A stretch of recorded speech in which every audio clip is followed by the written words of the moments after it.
Habarigani.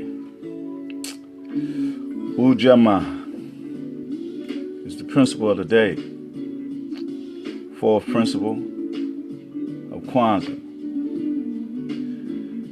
Cooperative economics, to build, maintain our own stores, shops, and businesses, and to profit from them together. That's communal living. That's being in control of our substance. That's keeping the money in our community. We have to do that to reestablish ourselves economically, culturally. That's what it is. We establishing ourselves once again as the people that's in control of our substance, our environment. I remember in the past, we used to own the corner stores and all that, and our money kind of stayed in our community a little longer.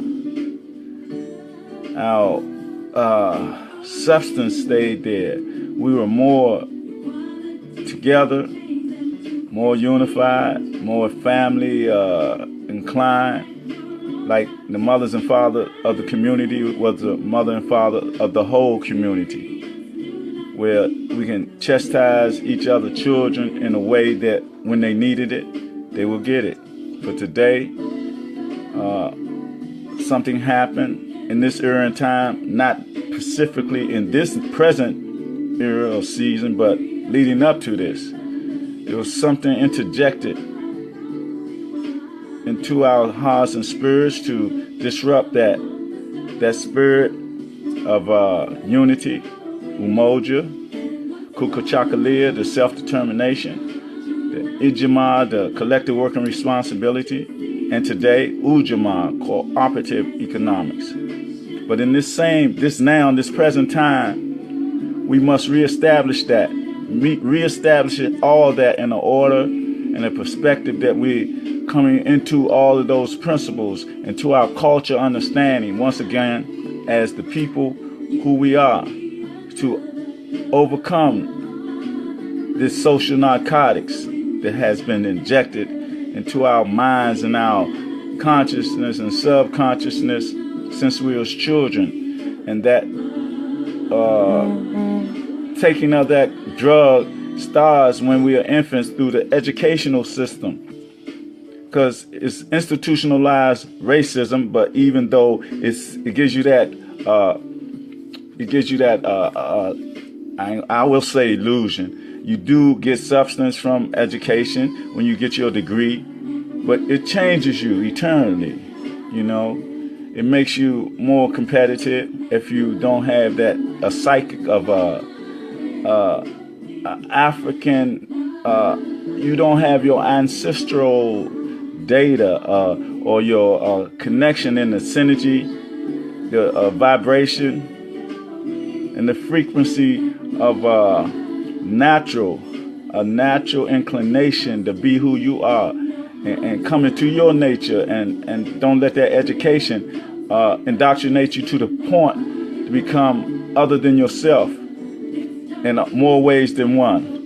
I don't want to keep talking about that, but Habarigani, I want to say peace, black power, human power, humanity, melanated. Excuse me one second, please. I had to keep a certain tone, the vibration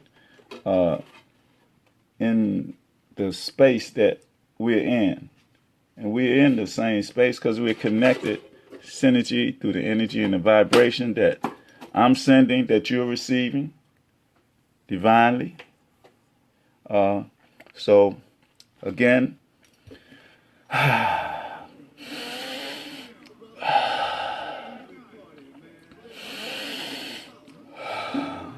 the breath of fresh air that the Creator has allowed us, another day to go out into this space and this realm to educate, stimulate, motivate, to uplift our people, to uplift ourselves spiritually and ancestrally, to institute in our communities and ourselves first, principles of institutionalized culture, melanated culture, Akabulian culture, Nubian culture, Kemetic culture, indigenous culture, aborigine culture, culture of the original people, the divine people that we are. We have to believe in ourselves and accept the fact of who we are, that we are black in the essence of being black, melanated. We have to accept the fact that we are divine people that's encased in this temple, which is our body. The energy of the Creator is within us. It's what's keeping us awoke and active, our heart pumping, our lungs breathing, the electrical impulses from our brain instantly to make us move or to make us manifest our thoughts, make our words be manifested. And sometimes, well, I'll just go into this. Again, Habari Ghani, Ujamaa, Cooperative economics. Part of the foundation that we got to establish in our community as black people, divine people. And I'm talking as a race man, but not racist. I'm not racist. I just love my people. See, you can't tell me what you done to me. You can't tell me that you didn't cut a pregnant woman's stomach open, and when the fetus come out, you stomp the fetus. You can't tell me that you castrated me. When I say me in general, I'm talking about the connection to my ancestors. That's what I'm talking about. This occurred. They told me this. This is their history through his lies. They talking about going back to a greater America. Back when America was great. That's their greatness, when they was in control with that demonic practice. And I call it demonic because how could you do that to another human being? How can you burn another human being? How could you lynch, burn, shoot, stab, cut off, skin a human being, take pictures of it, be there in the groups of thousands, like it's entertainment? What kind of nature do you have? I'll go into this. It's called shadows of life. The shadows of life are nothing more than reflections of the living, who are mentally dead, walking around doing what others said, who they fear and dread, but they're always getting up out of their bed, even though they are exploited and oppressed, and they feel blessed with material gains and things that bring them nothing in the end but whispers of what they had. How so sad as the scavengers fight and punch and claw over the things they saw. In the shadows of life, not realizing it's nothing more than the reflection of the living, who are mentally dead, deaf, dumb, and blind to the crime being committed against them. All the time are social narcotics injected into their minds, body, and soul to keep them stagnated and frustrated behind enemy lines. All this is done all the time. Of course they will say it's by choice, never telling you the real source is indoctrination and institutionalized racism, plus the immunization of the devil, whether he, she is white or black. It's all a mental attack to keep you mentally dead or mentally enslaved with a colonized mentality, which hold up. Not only with a colonized mentality, but a slave mentality, which leads to the fatality of being under robot control. And a person who sold their soul, not understanding themselves or the reflection and contrast in the duality of this reality that's gone mad, clad in immorality and sin instead of peace and love from the God that's within. Cooperation instead of competitiveness is where we should have been. Just like at the example of the amigos, my friend. Let's look at that example of the amigos and our African brothers and sisters. And the amigos is our brothers and sisters because they come from us. They are melanated. The shadows of life are nothing more than the reflection of the living who are mentally dead, walking around doing what others have said, who they fear and dread. But they always get up out of their bed, even though they are exploited and oppressed. They feel blessed with the material things that they bring themselves in the end, but whisper of what they had. You know, I'm so glad I'm mentally free and understand the shadow of my life is nothing more than the reflection of light through the darkness of my living by way of the God and Creator in me, who compels me to live a life of righteousness and fight the demons and jinns who knows my soul and desires. I aspire to serve my Lord by serving the people and calling on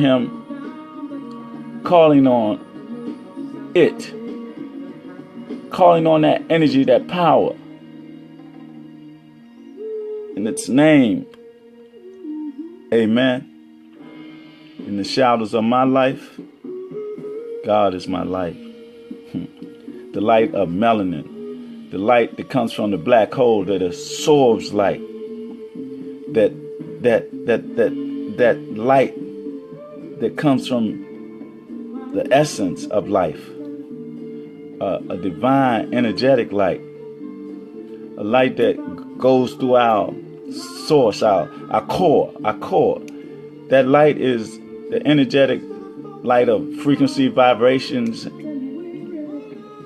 and energy that make us strong as a people when we submit to it.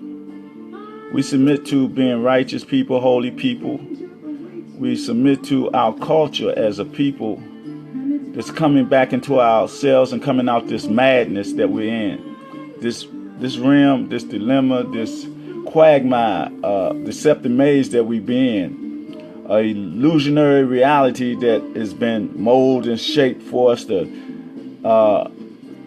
chase our women like they, like we animals. Our nature, we have an animalistic nature, a physical nature, and a divine nature. See, we get caught in that animalistic nature, the lower nature. We lust instead of love. We look at sex like it's just a plaything, immediate pleasure center or sensation, or like drugs, it's like for pleasure, immediate pleasure syndrome. But we got to understand that love and sex are sacred, that the sisters Johnnies are sacred, that we just can't use our phalluses like a habitual, say, animal. We can't do that. We got to come into a supreme nature. But we in this realm, in this paradigm, with our physical senses, and I have to say myself, man, that our sisters are so beautiful. They're so beautiful. They're going to turn your head. But you got to do it in a disciplined manner when you look at our sisters. Look at them not like a piece of meat or something in heat or you in heat. Look at our sisters in homage and respect. Look at her like she's a matriarchy queen. Look at her like she's the mother of life. Uphold her in all homage, due and respect. Protect her. Our sisters went through more than what we went through. Even though we went through the equivalent of this madness, I'm talking about now and the seasons before, when we was processed and made into this so-called developing this mental slavery, when we was taken out of our culture. I'm talking about when we were supposed to be the protectors of our woman and stood there and did nothing when they were raped, and they might have been our wives, and we didn't be the first one to cohabitate with them. You know how much pain that is? Do you realize how much pain that is? When your woman is a virgin, and this man, this with a demonic mentality, takes your wife and have sexual intercourse with her right there right before your eyes and you did nothing? Do you realize the pain that you had not being the warrior to die or to kill, but the pain of your wife, your woman, your mother, your daughter, your sister, the pain, the eternal pain that was developing her psyche. But we have risen above that. All that we've been through, we're here in this moment. We're still here in this realm. And this dilemma that we find ourselves in, we're in control of it. So now this is the time to take on the principles of Kwanzaa, not just for this 7 days this week here, not just for this season or anything. It has to become institutionalized in our being the substance of our understanding, of our mentality, of our spirit, to take on and develop a culture, something that's related to us, to take us back to the shores of Akabu land, the interior of it, back to Nubian, back to Kemet. And not only that, here too, because they don't let you know we got pyramids here. Not only in South America, the Amaleks that shows you the proof that we was there, and it had to be for a long time, but up at that Mississippi Valley, the Colorado Valley, out in California, they don't tell you nothing because they control everything. See, they control the hive. They want our culture and life here on the planet Earth to be a mystery, while they talking about it's their history, and try to write us out of history. We can't accept that. How can you accept all the things that you've done and don't look back at it and say, that's what we done? That's what they're trying to do, to erase a memory of you out of existence so they can erase you out of existence. And this is the diabolical plan. It got to be. It got to be. In their history books in their school, when they started teaching you about your greatness. Everything they done is about the great George Washington or somebody else or what they done in the Civil War. And then in our story always redundant. Like Black history, you're going to go over the same thing that you've been going on for the last 50 years? Or the last 50 generations. That's what they teach you that, so that you don't have no spiritual growth, no cultural growth. Again, Habar Ghani. Let me take me a breath. I apologize.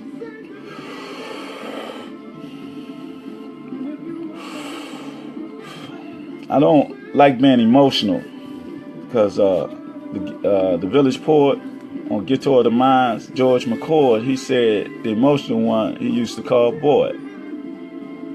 You can't be emotional. You got to be rational. You got to think with your mind, your conscious, your subconscious and your consciousness got to merge. And you'll say, oh man, what are you talking about? What I'm talking about is the spiritual aspect of yourself and understanding that your subconscious holds more context than your conscious. I'm saying that's what they attack most, your subconscious, subliminally. When you watch that TV all the time, all the sports and all that, and what are the movies and all that, they in the commercials, so fast you can't see it with your consciousness, mind, but subconscious, it pulls it up, because that's the way it is, and then it lays dormant in your subconscious, but it be recycled and affects your consciousness. And with that, I'll go into another, take this paintbrush upon the canvas of your mind and try to paint this picture. I hope that that last poem, Shadows of Life, it was related to today's topic too. Ujamaa, Cooperative economics. We went somewhat over that. I heard it. I heard something that was contextual to that principle today. So we have to develop that, institutionalize it in our spirit. We have to live it, breathe it. Just like we go get up and send our children to school every day to sit in that classroom for those 8 hours like they're on the job, which they is. That it will benefit them, but it will only benefit them if you also teach them. You got to teach them who they are, because that's not teaching them who they are. That information that they're getting is an information that they go over, compact it, and teach it in a certain way. It's so messed up, right? They lock teachers up teaching black history at Howard University Elementary School or something like that. Was that a year ago, 2 years ago? Now, how insane is that? They don't want you to know nothing about who you are. And in Texas, they talking about slavery. They trying to make it a law. They already did. The slavery was like what? It was like on-the-job training. That's what they said. Something like that. On-the-job training, man. Slavery, captivity. When they beat you, castrated, hung you, burned you, did anything, you didn't have no say in nothing. You did, but you didn't do it, but some did. The Seminole Indians, Nat Turner. I mean, they took all that crap, but they don't tell you nothing about the people that didn't. The Maroons here or the Seminoles here, they fought against that slavery. Last Kwanzaa, Reverend Jeremiah Wright, he talked on that. It was a dynamic talk, a strong talk, so positive that, woo! He talked about the Seminole. He talked about brothers who mixed with the Native American, or the Native American mixed with the brothers, and they call them Seminoles. And then you had the Maori or whatever, the Moors or whatever. But they fought against these people. They fought against this institution of or this social narcotics, which was back then. Institutionalized racism. But they fought against. They don't tell you nothing about that. And they never became slaves, or they never was niggas, because the niggas is the Europeans. They are the ones who was lazy and didn't do nothing. Lazy, and what is the other words, the definition of that? But then they say we are lazy. How? Come on, be for real. Look at the reality of it, and don't let people just validate you. Not only niggas, the word niggas, that word is them, but niggas. See, we are niggas.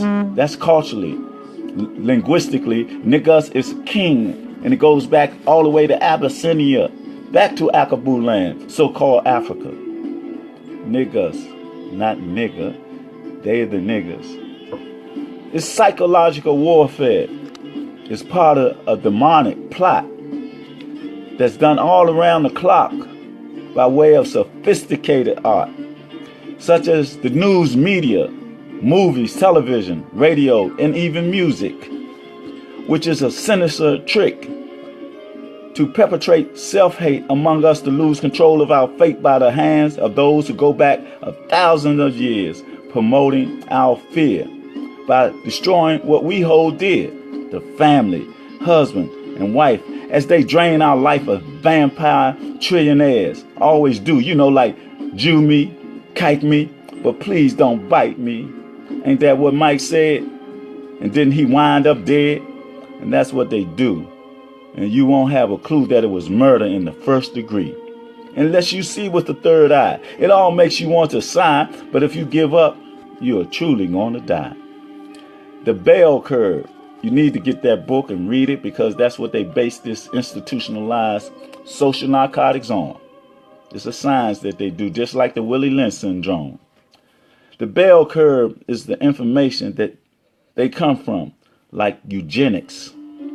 It's the game they play with the DNA, so they can say they are superior race and be trying to annihilate us right in front of our face by the dumbing down of us and committed genocide on the side. And they try to hide their racism. No more. It's like being sold door to door by immunization of the black male and masculinization of the black female, with marriages of the same sex. What could be next? Tell me, what could be next in a gender-less, post-racial era society without taking things out of context? Population control of those with soul and melanin, as they continue to tell the story in a fabricated way. As Jim Crow continues to grow, as the New York new workforce is not being outsourced. Say what? I said as the new Jim Crow continues to grow in this day and time, the new Jim Crow. Get that book too. As the new workforce is not being outsourced, sent out of the country, but along with education is part of the mass incarceration, because it's a form of slavery, according to the 13th Amendment. That they feed us and fed us with all the potatoes and gravy that they getting. Like some Europeans always got to come and save us. Superman is what they gave us, while our superhero always had to be some Negro who went with the flow. And I don't know, like Clarence Thomas, and we can't forget the Boule and the game they play as gatekeepers, becoming Negro pens, seeing from a mindset that really is a threat to those of us who are mentally free. And they know truth is hidden behind his story because it's his lies, with all its sadistic glory. And we can never forget, or we will go through the same. Here's a bit more information for those of us of the righteous or God consciousness. Nubian Kemetic nation. And I don't care if you deal with the balance of Ma'at, universal love, or the anointing of Christ, or the Sunnah of Prophet Muhammad. Those are our children out there. We gotta heal from that sick mentality of the thug walk with their pants below their knees, and our beautiful sisters accepting being called these, and start developing sons and daughters seeking college degrees. Because remember, there is psychological warfare that is part of a demonic plot going around the clock. It's going around the clock every day. It's part of their plans. They got 20-year plans, 50-year plans. It goes all the way back to the protocols of the learned elders of Zion. And it's all psychological. It's part of the social narcotics that has been injected into this system worldwide, because imperialism is a global attack upon humanity. It's a global entity with tentacles around the whole world. We got little pockets of people that say not here, but those people like in North Korea, they not going for anything. They accept their culture, and they deal with their culture. But their culture is somewhat their culture, communist or whatever, and to what degree that it don't deal with humanity with some sanity. I can't really speak on their culture because I really don't know their culture, but I talked to a brother from South Korea. He said it is, man, so tight over there, it can't breathe. I mean, he said it was worse than the Viet Cong or whatever is, and this now, it exists now. But the thing that we got to do, establish within our culture here in America, where we've been Americanized, we got to come out of that mentality and develop a spirituality, a connection to who we are as a people. We got to do this sincerely, wholeheartedly. We got to promote love and peace among us. We got to do that. I mean, some sincere love and peace, a healing among us, sincerely, spiritually, divinely, through the concepts of our ancestors, man. I mean, they didn't go to the next realm without leaving a blueprint. We look at the story. We was here. We seen what and how Martin Luther King, Malcolm X, what they were trying to do, what they were doing. They weren't trying anything. They lived what they spoke. They was proactive. Their actions were equal to the words that come out of their mouth. They just didn't talk because their mouth worked, because their vocal boxes, whatever they manifested in their conscious, they spoke it.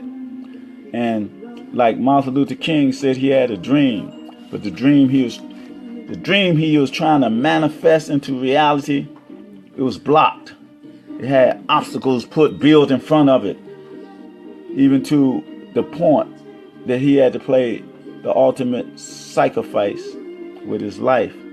But he didn't stop, because he said he went to and been at the mountaintop, and the Creator blessed him to see what was there. He said he might not get there with us, but we will get there. And see, now we're in 2016, 50 years later, and where are we at? We're at the point that we got to implement that dream in a manifest reality, in our reality, in this day, in this time. 50 years ago,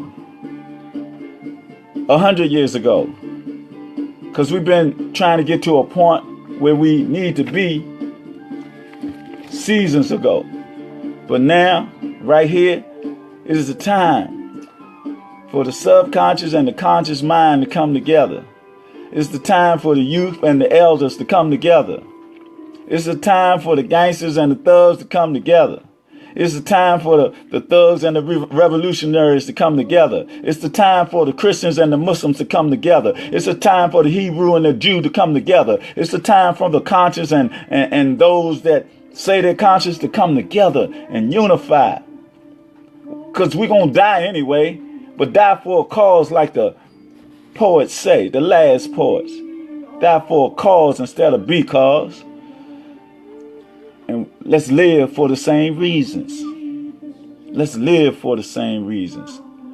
Let's live the principles of oo-JAH-mah, the 7 principles of Kwanzaa. Let's institutionalize them. Let's build a nation around them. The nation that we was doing every year since we've been here, since we first started that and built that a foundation to Brother Karinga. Even though all the things that, don't deal with the messenger, deal with the message. It's always like that. We have idiosyncrasies to do whatever we do or done whatever we done, but I'm not going to say nothing negative about the brother, but I know the history and the story. But I'll say this. We can't deal with agent provocateurs no more. We can't deal with them. Agent provocateurs that's in our organizations that's trying to develop and build a nation. We can't have that no more. Too many people have died from that. It's no excuse for that. No excuse. Because being under satanic administration, as I stand here in the United Snakes of hypocrisy, and they continue to make mockery of me. You see these scars on the back of my ancestors? They say they are unrelated to me, because they say our history begins with slavery and made you believe we are heathens. So it was all right for them to whoop, lynch, castrate, rape, mutilate, burn our culture right out of us, our language right out of us, our religion right from us. Only to make us hate our own nature as they bait us with the Willie Lynch syndrome, got you afraid to leave your home. Not because of political drones, but because of too many videos are shown on MTV and BET, got you killing you and me like black on black killing is not a crime. Because it be happening all the time like somebody has lost their mind. But it ain't no time to be crying. We as elders of the village must stop this pillage by grabbing our youth by the soul, and shaking their spirit until they hear.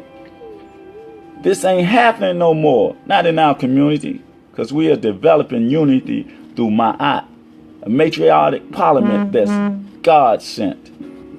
So in the United Snakes of hypocrisy under satanic administration, you must understand the stimulation of the relations of the multi-corporations from the bell curve that serves you the new Jim Crow, pipeline to prison, closing of schools, mass incarceration, all in a row, like it's a rated X movie show. And if you don't know, it's all connected. Even from the music studio to the poly tricksters and the CEOs of corporations like Wells Fargo across this nation, instituting mass incarceration because indentured servant is slavery. And that's their financial gravy. They make money off that. It's so, the jail system, the Federal Bureau of Prison, it's on the stock market, man. On the stock market. From the auction block to the stock market. It got to stop. And just maybe, if you brothers pull up your pants and loosen them up, and the sisters wouldn't be so corrupt in manly ways, then maybe we can get back to the good old days, when you knew what was what. And we must stand our ground to unsound prosecutorial charades and judicial formalities that end in unjust fatalities. Can I read that one more time?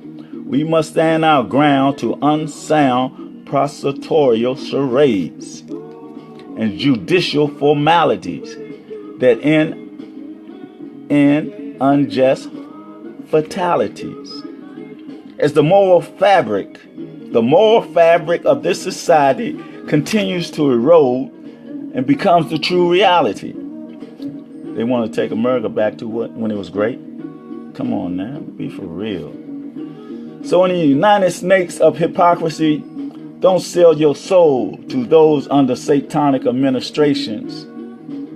Because if you do, you'll OD on this social narcotics of white supremacy, institutionalized racism. The scheme that they employed in this realm and paradigm that we in, it was well done. It was like, man, it was so well done that we live it out. We live it out, excuse me. We live it out in our life.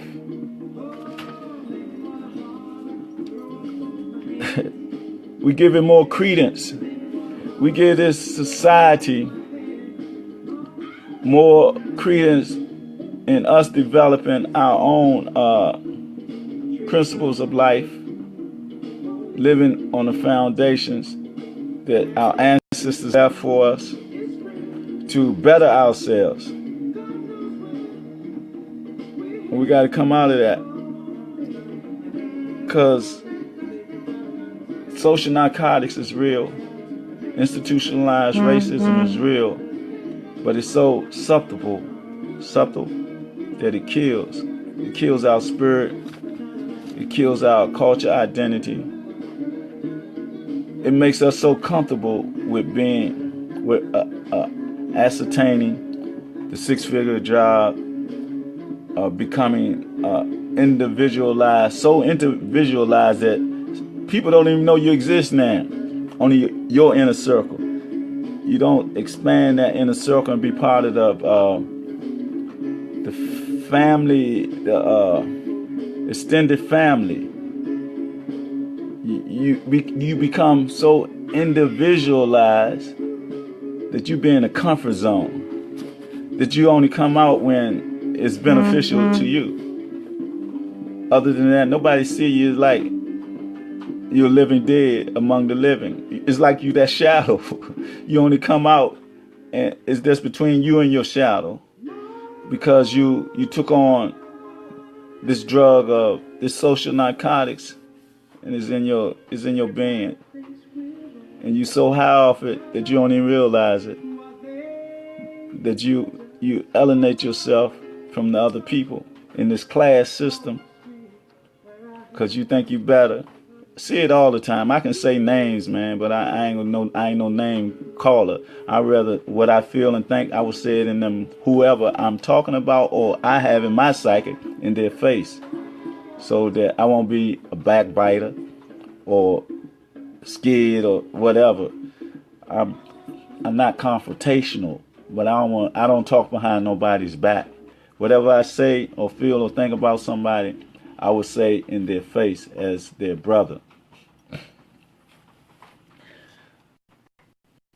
Because I think and feel that reparation is one thing to be due us.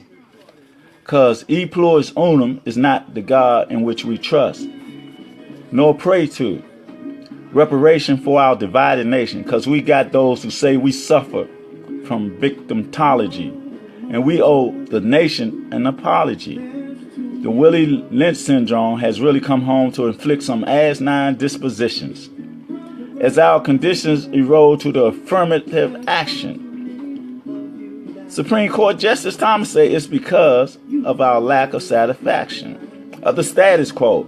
How in the common sense would he know?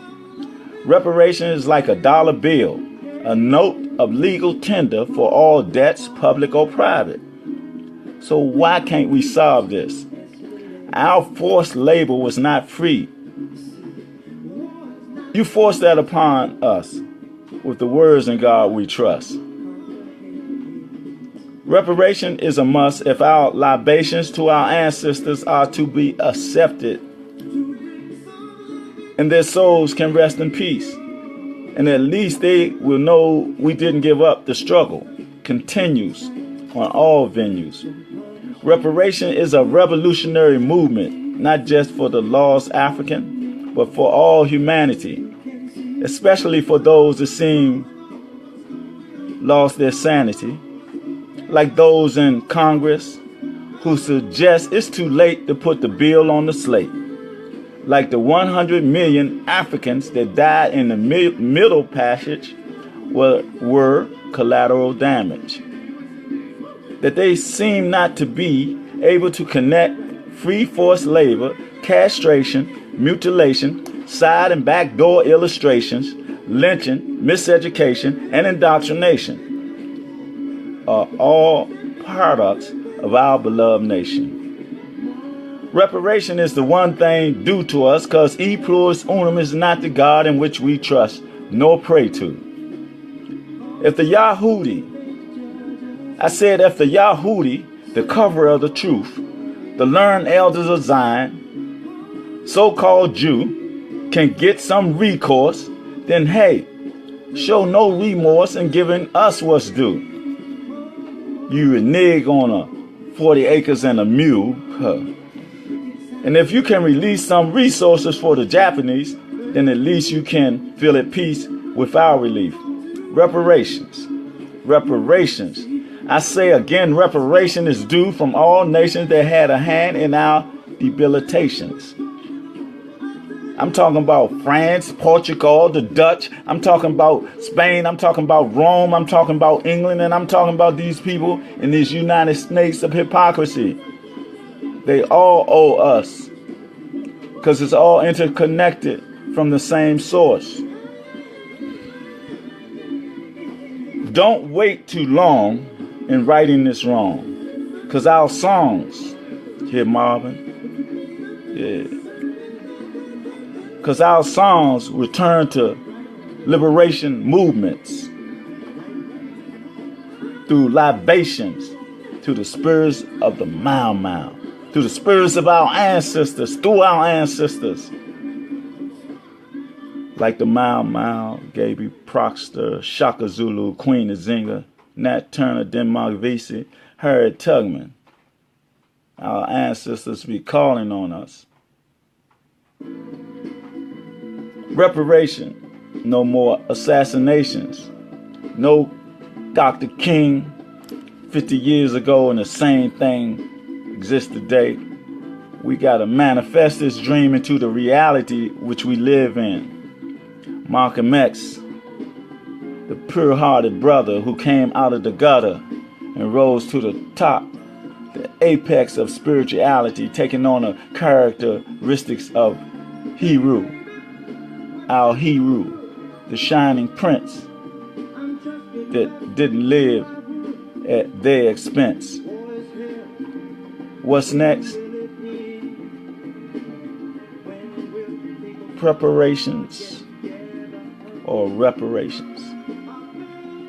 The UN came here and did a little review of that whole situation. There was down Union Temple, about 7 or 8 of them. And they was going around the country gathering information about reparations. And after all the pit stops they made at different churches and organizations, they said that reparation is due to us.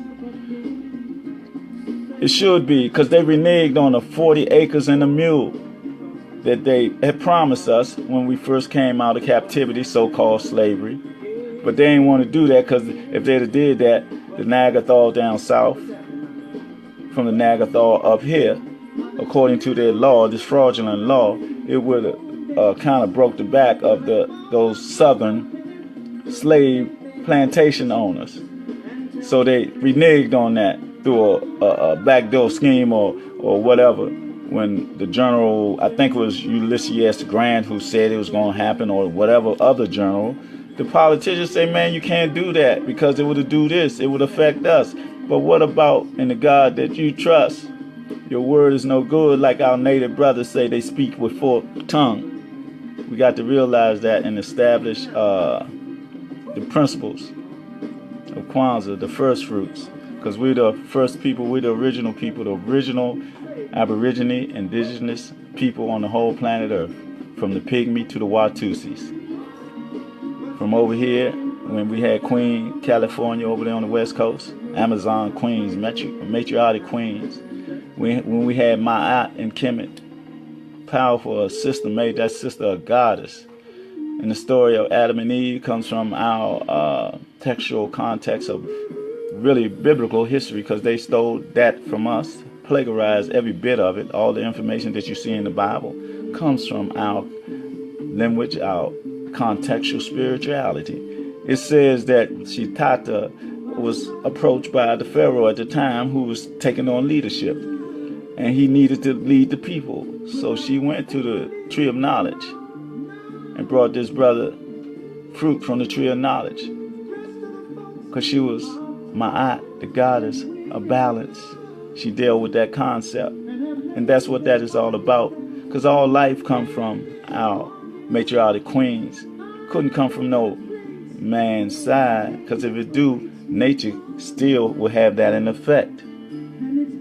So come out of the blindness, the darkness of your mind, and come into the light of the pituitary and the pineal gland being activated by the melanin, the melatonin, and have your chakra centers, the energy of the divine spiritual essence, develop and stimulate your kundalini, so that you can see with the essence of truth and see that it has been a stolen legacy. The stolen legacy is what they keep hidden from you and me. So we will not see or hear the truth that they stole way back when we still were mentally free and ruled the world righteously. The time when they replaced the truth with a lie, and the only way to keep it hidden so that we will do their bidding. Truth and falsehood were strangely mixed. That's when they begin their game of tricks, of deception, starting with the Greeks, homosexuals, and freaks, while Alexander the so-called great wanted a boy for a sexual mate, and the Romans with their same-sex orgies begin their rampage of the mystical page of our sage written in the early age. Then came King James, who was known to go both ways more than once. And Constantine I did his thing in 325 AD at the Council of Nice. And the boldest of them all, the Pope of Rome, his home of secrets, the secrets of secrets. Pedophiles and lies is their legacy that they want hidden, because it should be forbidden.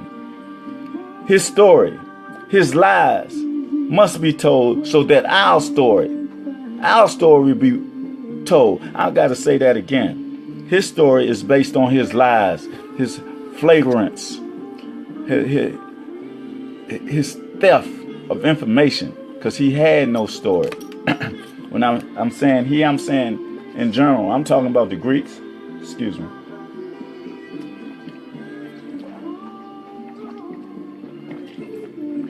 I'm talking about the Greeks. I'm talking about the Jews. I'm talking about the Romans. I'm talking about all that. And we got to do that so our story will unfold and the stolen legacy can be returned to its rightful place. The legacy can be returned to its rightful place in the heart, mind, and the soul of our people. The essence of our consciousness, the opening of the third eye, so we can destroy their lie against us. And in God, we do trust in each other. The rise and unification of our African nation of our origin begins with Asar, Aset, and Heru, not Osiris, Isis, and Horus, names given by the Greeks, to the first leaders of Kemet, a society in 332 BC. And this is the beginning of the Trinity, you see, of the Nubian Pharaoh. It was like a virus, like no tomorrow, benign cancer in the pristine culture that we once had, became polluted. So sad. As we propel and transition into the ancient future to the right now. Oh Lord, I apologize for that little mishap right there.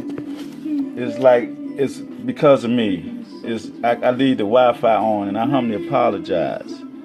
And let me pick up from where I left off. And I think I was over here talking about the virus like it's no tomorrow, being benign cancer in the pristine culture that we once had, because polluted. It became polluted. How so sad. As we propel and transition into the ancient future, to the right now, to be here without fear, and clear direction of where we need to go and where we came from, is definitely a gift from God. We are no longer deluded nor polluted with the sickness contaminated mindset of those who regret our rise. And we definitely realize our sacred enemies and hold our keys of defense against them. No more subliminal suggestions. We answer our own questions and tell our own story. You see, we are not the stars in the movies or the music industry that sell our soul to Baphomet for material gain. No, we are the ones who are sane with only our spirituality to be maintained. The traumatic experience that the European has caused us is not forgotten, but through the ancient art of healing, sanctimonious retribution is pleasantly taking place. I said, the traumatic experience that the European has caused us is not forgotten. Not by our ancestors, not by us, but through the ancient art of healing. Sanctimonious retribution is pleasantly taking place, like the natural process, being blessed in the raindrops from our ancestors. And it so happened to be raining now. Those raindrops are libations to our ancestors spiritually. Can't you feel it? Can't you feel it? Man, the principles of Kwanzaa, can't you feel it? The libations of our ancestors, man, and brothers and sisters. The principles to overcome this social narcotics of white supremacy, institutionalized racism. We can abate these principles and get them out of our system and still live within this system through unification, organization, and the development of an infrastructure. When I mean an infrastructure, I'm just talking about having businesses in our community. I'm talking about the churches become African-centric, dealing with our culture. I'm talking about us sharing a communal living, being concerned for each other on the principles of oo-JAH-mah, collective work and responsibility. Oo-JAH-mah, cooperative economics. This communal living, coming back into the concepts of us as a people. Can't you hear it? Can't you hear it? Because I hear the drums. I hear what you be saying as you beat the drums, as our ancestors beat the drums. They beat the drums in a certain way. And they say, keep on running, slave. But I'm not a slave. Just got to take the time out to pray and hear what the Creator has to say. As they try to slay another one of my days, but I won't let nobody faze me, because you see, I'm not crazy or just some lazy nigga. Even though I'm trying to get paid, I won't let you control me, because you see, I'm mentally free.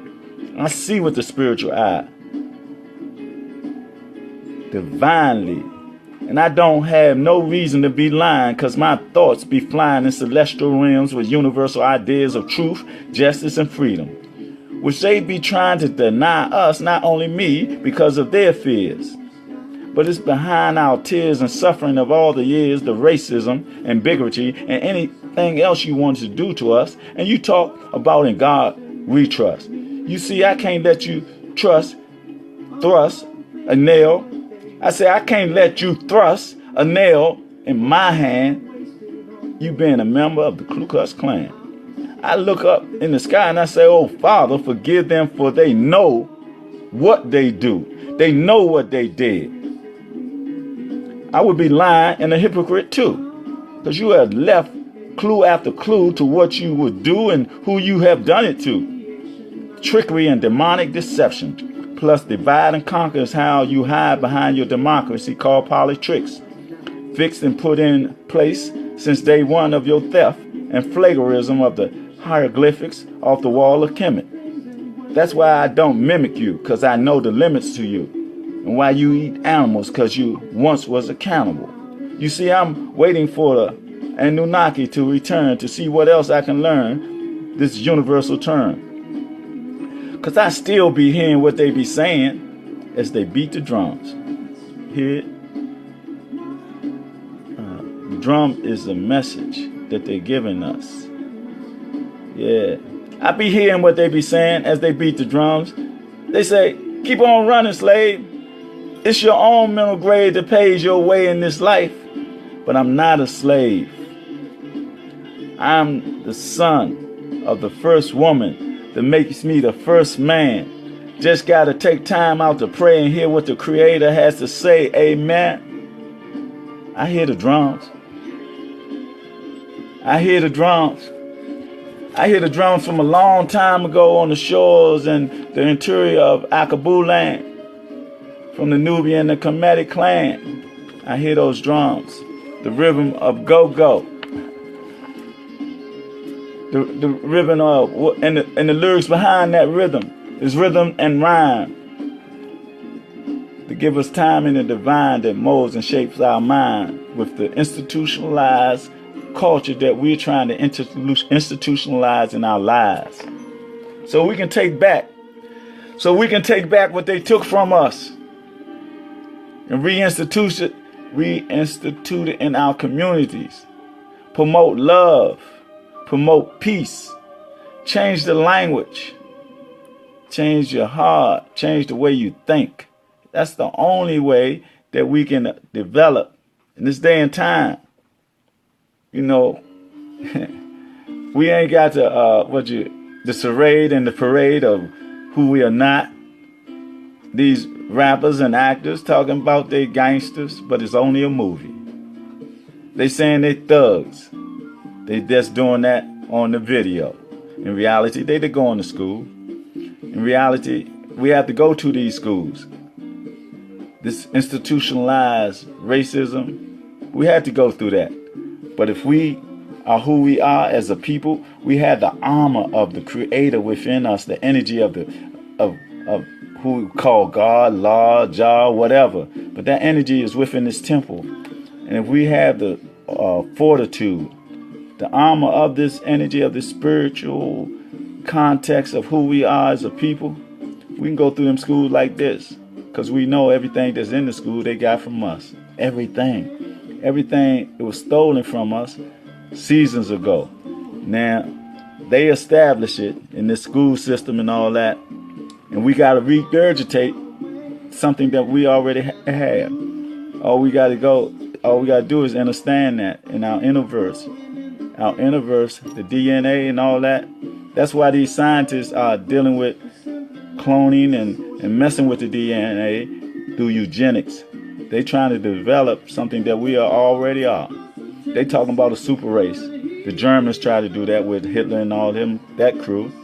They still doing it. I forgot the European sister that Hillary Clinton was good friends up to deal with parental guidance. I'll find that name and bring it up later. But she talk about eugenics. She talk about depopulation. They talk about depopulation of us because they dying off naturally. They're dying off naturally because of from the rays of the sun. Because the melanin in them is not fluid and flowing. It's what we call petrified. It's like it's not moving. That's why we got to be careful because, like my grandmother used to say, the body snatchers. They snatching bodies for body parts and for melanin. Melanin costs $300 and something a gram. They want it. They want it. The synthetic melanin that they're creating in their laboratories don't work. They want the natural melanin, and we carry that. They want our body parts because they want to live forever. These Rothschilds and Mellons and all these people of the 13 families, all the people up there in the Vatican, part of this corporation. So I want to read these last two poems, and the whole topic is for us to communicate, relate to each other as sisters and brothers. I want to say, hey, King J. The other day I missaid something, but this brother is King J, and I'm glad you're here today. Have a blessed day. And my sister Lisa, she been with me all morning taking this mental ride on the spiritual side of painting the canvas upon the minds of us. See, this picture that I'm painting through my words is also being painted on the canvas of my mind. What I say, I hear. First, I develop it before I speak it, and before I hear it. It's develop it in my conscious, my subconscious. First, then it's manifested out. So I hear it 3 times. I go through the process 3 times before it come out into this space. So we're dealing with really the principles of Kwanzaa. The first day was Umoja, unity. The second day was Kukuchakalia, self-determination. The third day was oo-JAH-mah, collective work and responsibility. Today is oo-JAH-mah, cooperative economics. We're trying to develop a foundation for us as a people in these United States of hypocrisy. Or excuse me, United States of America. I humbly apologize. But we have to know what we're dealing with. It has to be like that. No other people or human being would do what people have done to us. And it's all right. Or then they forgot they done it. Their social narcotics works against them too, because it developed cognitive dissonance. But we got to realize the reflection and contrast, like sweet and salt water, don't come together. Positive and negative. Realize that what we're up against. Because you got to cross your T's and dot your I's. Cross your T's and dot your I's, then perhaps you'll realize all the historical lies that have closed your eyes to the true reality, what they have lied about. Also the reason that so many of us had to die. It all started black and ancient future before they had the ability to shoot you in the wholesale mass slaughter, genocide of our people.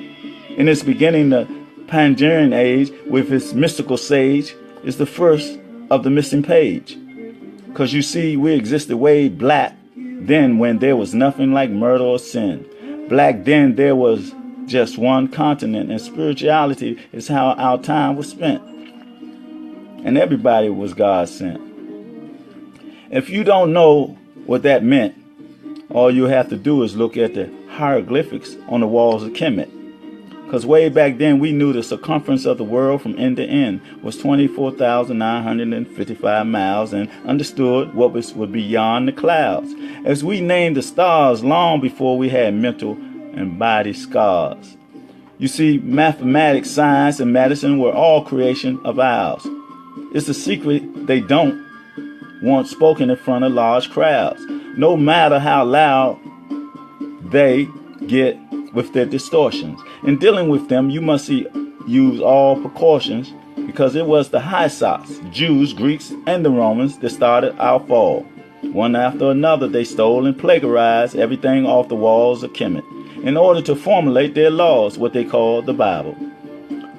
But we can calculate 3,000 years before they penetrated our land, and all that information was in our hands without the distortions. So if you cross your T's for truth and dot your I's for information, then you will understand that the Nubian Kemetic clan were the first nation among all men. If the seed of the Nephilim still exists, they had to be in our midst. If the Anunnaki came from far away star and will return at the end of 2000, they say at 12, how in the hell, excuse my language, can you believe anything else that they tell you? Here's my final clue to the black, Christian, Muslim, or Jew.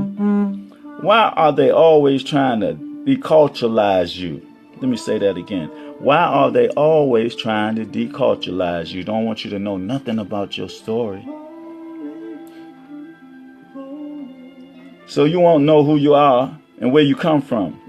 Know that your body is the temple for the life that God gave you after he breathed the breath of life in you, so that you can represent him in all that you do. And if you believe in God that's in you, then you become an ambassador of the people with self-motivation, high esteem, in order to help the youth, elders, live out their dreams. That's what we got to do.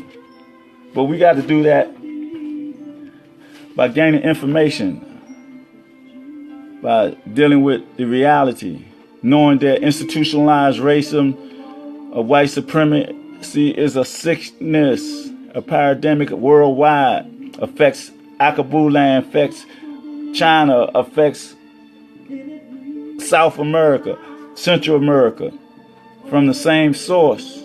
But we have a choice to establish within ourselves a conscious understanding of the Creator that's in us, and through our ancestors, through our story, not his lies, not his story, our story, based on a magnificent glory of being builders, scientists, doctors, lawyers, being geniuses, multi-genius, Hotep. Our children, you can see today, some of them 12 years old in colleges. That's from the melanin stimulated spirituality of intelligence, young geniuses. And we got to we have to get from under that institutionalized racism with changing, unifying, organizing, and developing an infrastructure based on principles of oo-JAH-mah, Ujamaa, oo-JAH-mah, the fourth principle of the day, cooperative economics. Look back in the seasons past when we owned the corner stores in our community. Look back when we were a community and everybody knew everybody. Sometimes your next door you might be living in an apartment building for years and you don't even know your next door neighbor. It wasn't like that before. We got to come out of this indentured servitude type mentality. Excuse me 1 second. You know what? Okay, I'm gonna let that go, because it was on repeat, but it's good. It's been going through, but the sounds, the rhythm was good. So I want to go into this last poem, but I want to reiterate that this is all about the celebration, the institutionalization of making this a part of our being. Not just no holiday season, but every day. That's like Black History. It ain't no Black History Month. It's Black History life. It's Black History living. Our story should be told every day. Our story has to be told every day to overcome this social narcotics of white supremacy, institutionalized racism. Because we go to our schools and they put this in our head. They got a curriculum that they have to teach. It's so bad that you can't even teach Black history. They fired some teachers that teach black history. It's like the teachers are programmed as robots, and as robots from the mainframe, they got to give it to our youth, turning them into robots. And from that, they grow up in that. And if they don't wake up, like a lot of our young brothers and sisters have and do, very conscious, revolutionary spirit, but we got to take that on and establish it in a society. We got to establish that in a society, this society, to take the place of that social narcotics. We got to stop taking drugs. When I say stop selling drugs and using drugs, I'm talking about that also. We got to realize that this system is based on that. This system was developed off of that drug, that hypnotic drug of white supremacy and institutionalized racism. It's in your veins. You done shot it in your veins since you was a baby, since you came in the world and it smacked you on your butt. Since you came out of the canal of the matriarchy queen. They try to take you and mold and shape your dreams. But it's going to stop. Yesterday, seasons ago, and we just an extension of that. We're an extension of what our ancestors wanted us to do. They left everything for us to do, and the guide signs and the posts, because the truth is etched in stone. From way back there it started. And to know thyself when you go in the door of life. You come in this door of life, to know yourself is your pathway to attainment of who you are. You are here not the God or the creator, but you are the substance of that. And it's in this temple, which is your body. With that, I'd like to go into this last poem. And this poem is not my poem, but it's from a beautiful sister. The sister, Dr. Chris M. Johnson. She is an ancestor now.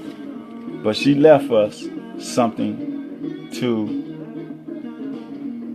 recall or reprocess, reprogram, decode our conscious and conscious, subconscious mind with these great words.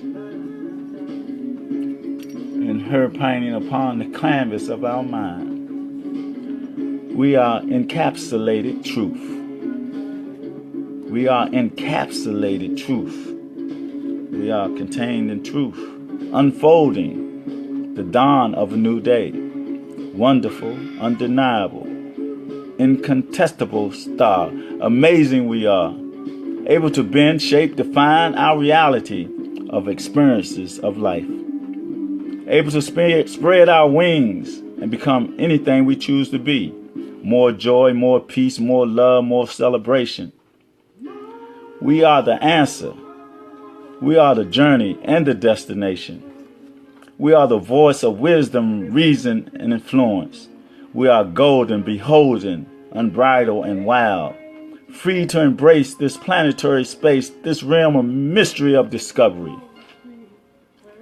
It's our time to explore the taboo, the unknown, the forgotten.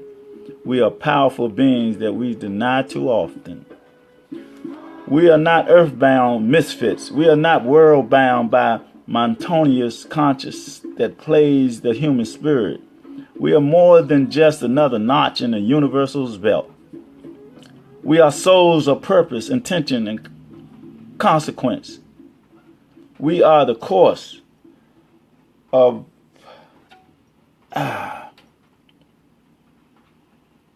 we are more than just another notch in the universal belt. We are souls of purpose, intention, and consequence. We are the course of our future. We are the choice of our own existence. We are the light of hope, of oneness, of purity, of harmony. We are light, a beautiful light. We are light within light. We are the light. No, I apologize. I went off. We are the light, the beautiful light. We are free, ethereal. We are free ethereal and sublime, shining, intertwining, beautiful light. For only the light binds the troubled hearts, soothes the savage mind of humanity, comforts the pain of history wars, ends its destructive pattern. We are the light bearers, everlasting to everlasting.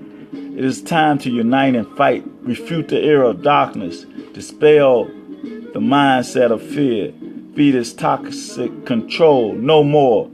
Even the score, let the utopia of love begin. Man, that was so powerful. It was so powerful. Did you hear the words? I kind of went off because she went into the light. Let me go back to what she was saying. And I kind of went off because she was talking about we are the light, the beautiful light. And it just touched me so much. I was going to say we are the melanated light. But I couldn't do that because I'd be interjecting into her thoughts, but it's not proper. But she touched me. She had me feeling it like that I almost wanted to add into her picture that she was painting upon the canvas of our mind. Then her postscript is this: I feel ethereal, special in the sublime, in the spectrum of multicolored time, shining, intertwining, binding the troubled heart, soothing the savage mind of consciousness, confronting the pain of history wars. That was her postscript to this beautiful, beautiful, beautiful poem. I mean, it's iconic to me, her words that she used to paint a picture upon my mind, upon my soul, to touch my conscious and subconscious and my soul, my heart even, in a divine way, in a spiritual way, in the context of purifying my temple. And with that, I want to say, Habari Ghani, what's going on? Just like Marvin saying, what's going on? What's happening? That's what it means. We dealt with Ujamaa, Kukuchakalia, Ujamaa, and today, the fourth day, Ujamaa. We dealt with Ujamaa, Umoja.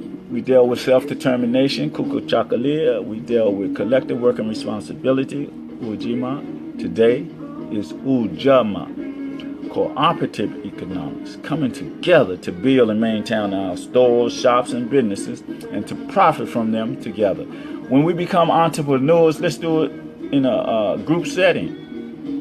Let's be let's create our own atmosphere of a society, not based on capitalism, but it's cooperativism, not competitivism. It's like, let's do it in a way to establish a foundation that we institutionalize in this day and time and realize that we got to do it. They want to go back to a great America. We want to go black in the substance of America when it was harmony and peace. And even in their so-called great America, who was the great? We were. We built this thing on our backs, even though it was forced labor. We did this. We did this. So this country is more ours than theirs. And the greatness of this country applies to us more than them. Because they sat back, manipulated, like they do always behind the curtain. They like the wizard in Oz. See, when you go down the rabbit hole and you be in this quagmire, deceptive maze, but you know your way through it. You got to come in and go out. You got to come in and go out because you got people to save and minds to change. Because we are world changers. We are peacemakers, not peace breakers. We're here to establish love, peace, and honor, and justice among us to come out of this paradigm and this quagmire of deception, hostility, hurt, and pain. We must heal as a people. We must heal as a people. We must institutionalize that in our lives like we going to school every day or going to work every day. This is a job. It's a lifetime process, season after season. But this is the season that either we do it and leave the seeds to be cultivated to have it done. The torch has been lit for so long.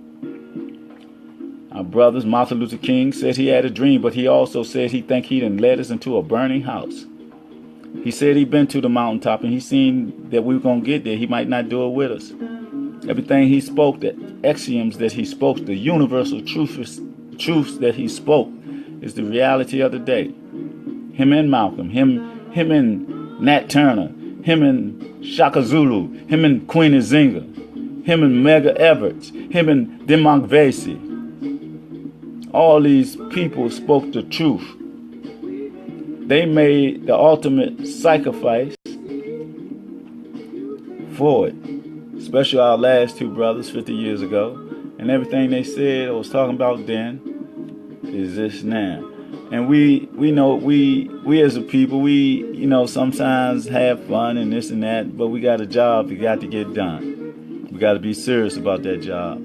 So with that, I like to say, love somebody, hug somebody, motivate somebody, stimulate somebody, agitate somebody, so that we can come together in unity, organization, and dealing a holistic infrastructure based on economics, spirituality, and education. We got to do that. And culturalization. We got to get back our culture and our spiritual connection to each other and overcome this divide and conquer with the religions, with the continents, with African American, and get back to our cultural roots, man. Establishing an institution and kicking the drugs of institutionalized racism, white supremacy, which is a social narcotics, a pandemic disability worldwide, and overcome the other drugs that they give us too in our community.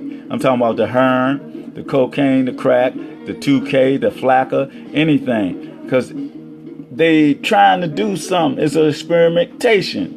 Like you're a gerbil on a spinning wheel, going nowhere fast. But we gotta come out of that dilemma.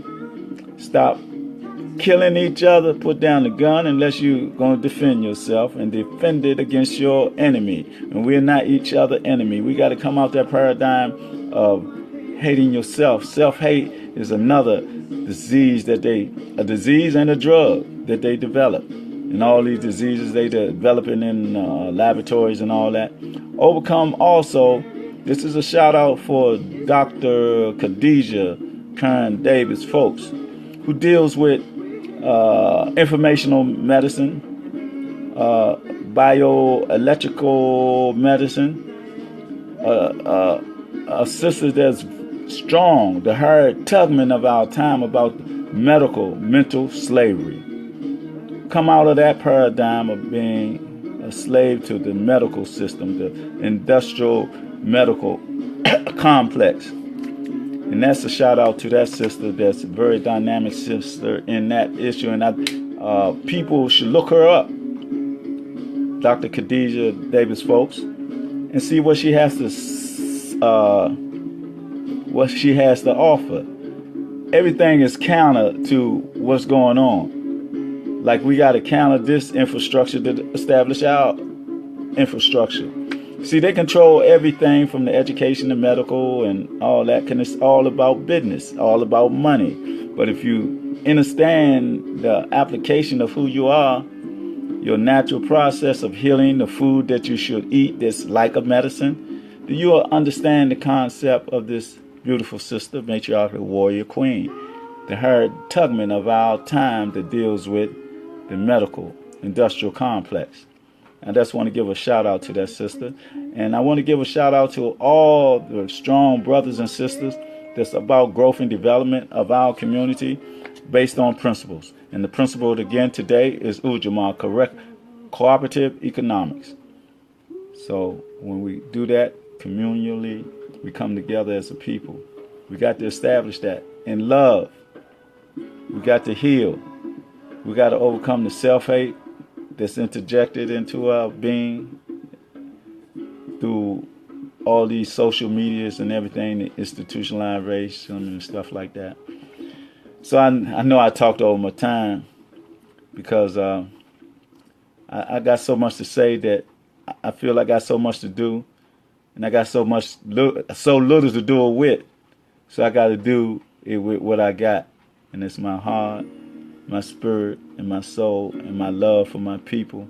So I say, peace, love, and power. Sincere power to the establishment of our world in this world. Be of this world, but not of this world. Be of this system, but not of this system. Be who we are, establishing an institution of love, healing for us as a people. Yesterday, this is an extension of the war that's going on within ourselves and in this demonic society under satanic administration. So remember today, principle, cooperative economics, and apply that in your life. Apply it in your talk. Change your language. Change your mentality so that we can change our heart and our concepts. Stop killing each other. Stop stealing and robbing from each other. And love each other. Heal each other. Develop good relationships in the relationships that we are. And understand what's going on in this realm of things. This illusional reality that we're in that's being controlled. Again, my final time. Peace, love, power to the people, black people, melanated people, humanity, all humanity. Peace, love y'all. Great day to tomorrow, to the day, throughout the day, tomorrow. The Creator, give me that breath for life. See you then.